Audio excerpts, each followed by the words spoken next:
Coming up, the story behind a petition from Brisbane residents to Ipswich Council. Brisbane Lions want more cash for the Springfield Central Stadium, new fees to use Tulmur Place, and CBD new shops latest. These items and more from Ipswich City Council's August 25 ordinary meeting. Mayor Teresa Harding joins the show for our regular catch-up.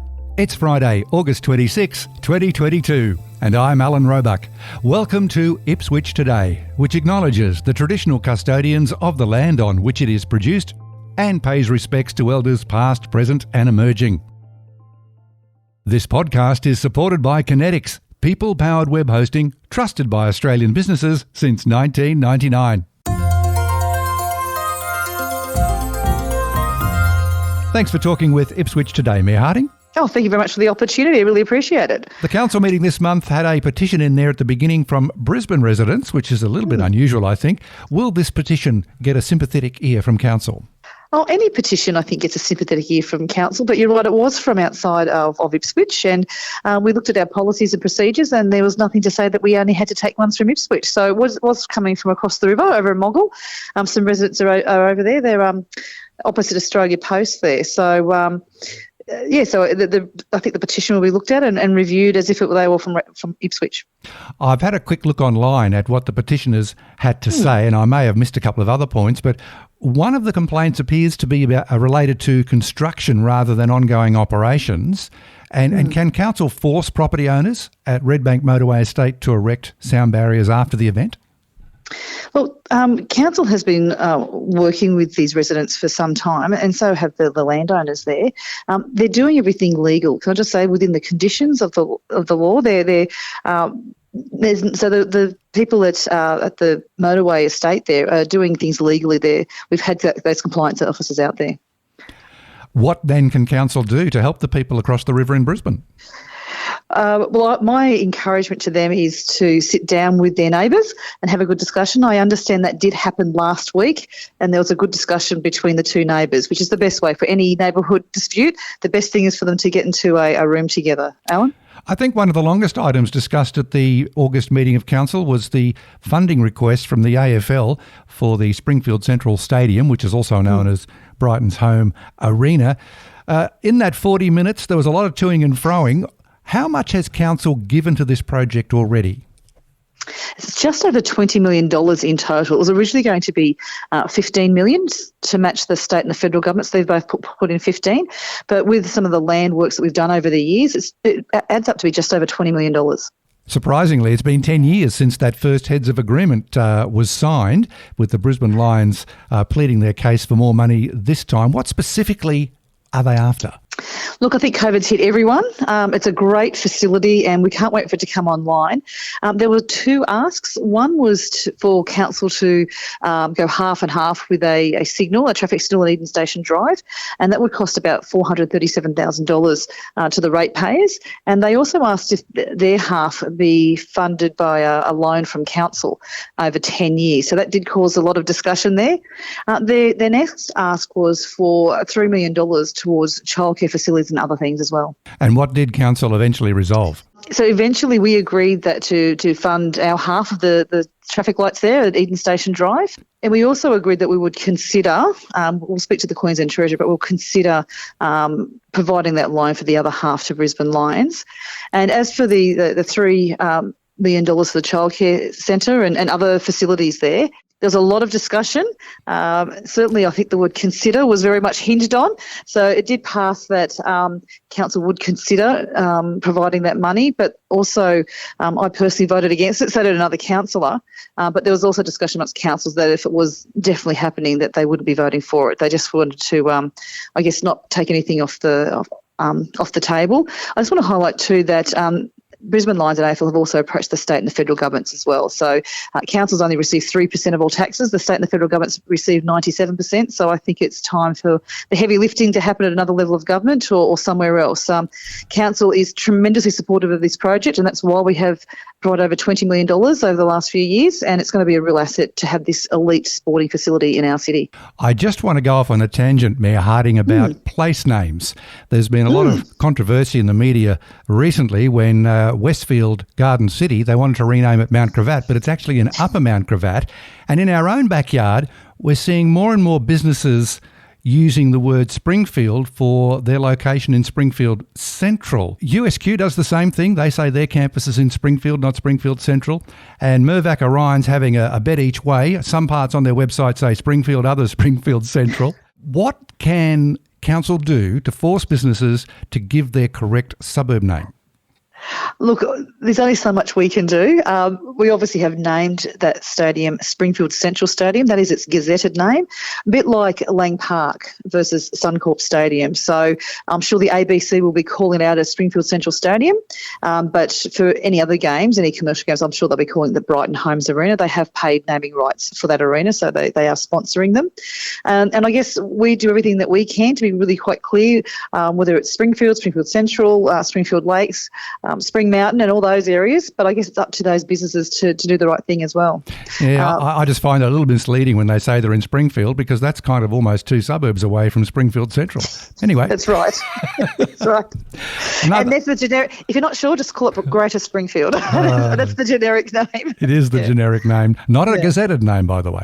No, it's not. Not an official name, no. Another item that came up at the August meeting was the proposed fees and charges for Tulmur Place. Does this mean that the coffee van and others have been rent-free up until now? No. We always have to do the right thing by the ratepayers. So the development of Nicholas Street Precinct has allowed us as a council to provide Tulmur Place as a great opportunity for open-air events, and it's a great venue for markets and other things. So we've curated a number of events the last 18 months, but certainly the Oikos coffee van there and other market operators each have a commercial licence as per a standard tenancy agreement and a permit. So it's always on a commercial basis. But just letting you know too that if you are a not-for-profit group or a community organisation, you will get a 40% discount on any if you want to hold any event there. So we're doing our best to still bring that community flavour, which we can as a council. There was a lot of discussion about community groups in the council meeting. How do you actually see it working for them? Have you had any feedback up until now about how much they can afford or what council should charge? Yeah, we've had a number of community groups approach us whether they want to hold an event for fundraising or for awareness. At the moment, they'll often have a stall with the Handmade Expo or something like that. So I think, it's up to anyone's imagination. People can see some of the events that council has put on. If they want to put on something similar to fundraise or raise their profile, I think it's a terrific opportunity. It's great parking, got nearly 1,000 parking spots there, and it's free parking all weekend. Let's talk about the Nicholas Street Precinct more broadly. For many residents who haven't been to the CBD lately or in the last few months, what's open and what's opening soon? Gelatissimo, which is divine ice cream, and gelato is open. Terry White Chemist is open. That Dumpling Place and Zimbrero are now open, and Sushi Hio will be open very soon, and that's a sushi train as well as the grab and go sort of area as well. So very much looking forward to that. We do have a few more to be announced over the next couple of weeks that have been signed on, but I think Marnie will be announcing those in the future. There'll be a beautician and a nail bar and a few other things like that there. All right, we'll look forward to that. Hoyts was announced recently as the new operator of the CBD Cinema, where the old Birch, Carroll and Coyle complex was. I'm just a bit curious why it's going to take so long for the site to reopen. They're saying late 2023. It's a long time to wait because it was a cinema complex before. It was. And look, it will take a slightly smaller footprint because if you remember Birch, Carroll and Coyle, there was a lot of, wasted space around the area there. So it's a great venue. The design plans are progressing really well. And whilst the site was already a cinema, it does require significant upgrades to its engineering services, in particular vertical transport like escalators and lifts, and they have a lead time of about 12 months. We also have some challenges with the construction industry with material lead times and availability of labour and so on. So we want to provide a realistic time frame. I don't want to say it's going to be ready earlier than that, but we're hoping for that October-November time frame next year. Similarly, since the operator of the Commonwealth Hotel was announced, it's all gone a bit quiet. Is there any update when work will begin on those planned extensions, or better still, when the hotel might open? Yes, but we've got to give those architects and some time and also some planning some time.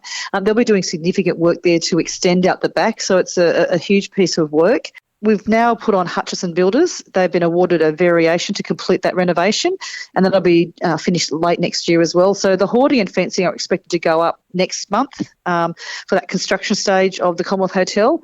So look, we recently had a special council meeting. It's a great project. Hutchies will be doing the Commonwealth Hotel as well as the cinema as well. So it's a great way of us of getting best value for the ratepayers as well. Another item tucked away in the committee reports was advising or requesting that council write to the government to apply for the show holiday next year. I've always wondered why council must apply for the holiday and not the show society. Why is that? Oh, look, I just can't do it with a stroke of a pen, Alan. I do have to write to the state government. There's this little legislative requirement called the Holidays Act of 2013, and any city needs to apply to them for a holiday. So the 19th of May will be a great, and you're always a very good participant in the show as well, Alan. Often hear your voice there. Next year's going to be absolutely huge. It'll be the 150th show for us, so it'd be absolutely incredible. So it's going to be a huge one, and I think it's great that now we can mark the 19th of May as Ipswich Show Day next year. I'm sure the show president, Darren Zano, will be very pleased to hear that, and the rest of the committee and volunteers. Now, just stepping back... Everyone in Ipswich will be. Exactly. Just stepping back and looking at the council committee structure, it appears some are very busy and others, it looks like there's not much going on. Is council going to review the structure and responsibilities? Look, we do review this annually as well, so I think we will.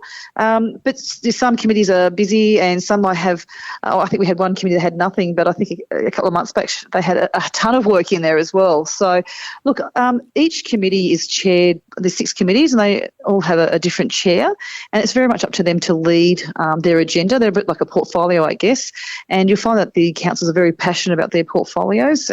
But again, as an entire council, we do review those terms of reference every year. Goodness, famous Jacaranda trees are to be officially recognised with a new plaque along Brisbane Terrace. Yeah, look, later this year it'll mark 90 years since the Jacaranda trees were actually planted by work gangs as part of jobs as part of the Depression. So it's really important that we do, acknowledge that part of our history. So I think it'd be really quite special. Mayor Harding, the Galvanised Festival coming round for the second time. Are you ready for it? And what are your favourite events? Definitely. This is our second year. My favourite would have to be the blacksmithing workshops. I do have a bit of a soft spot. One of the main blacksmithers I used to work with on the F111, so when he retired, he really got into blacksmithing. But I think on Father's Day, the beard and moustache competition with the bikes and the barbecues are really cool as well. So I think there's something for everyone. And finally, at the end of the meeting, Jacob Madsen raised the Box Flat Memorial 50-year celebration, and there was a special presentation. How did that go? It was really nice. The Ipswich Historical Society ran just a wonderful commemoration weekend for the Box Flat. It was 50 years since the tragedy. And so there was a whole weekend of events, from a lunch for the family, a display at the Mines Rescue down at Llewellyn Motors, as well as a dinner and the service and so on. So council provided about $18,000, I think, towards the entire weekend to support it, and there were other sponsors as well. And it was very nice. Ipswich Historical Society gave council a special plaque as a thank you, and Jacob was really driving that as part of his division. So it was really nice for Jacob to present that to council. Mayor Teresa Harding, thanks again for the wrap-up from the August council meeting, and thanks for talking with Ipswich Today. Thank you very much, Alan, and thank you to the listeners.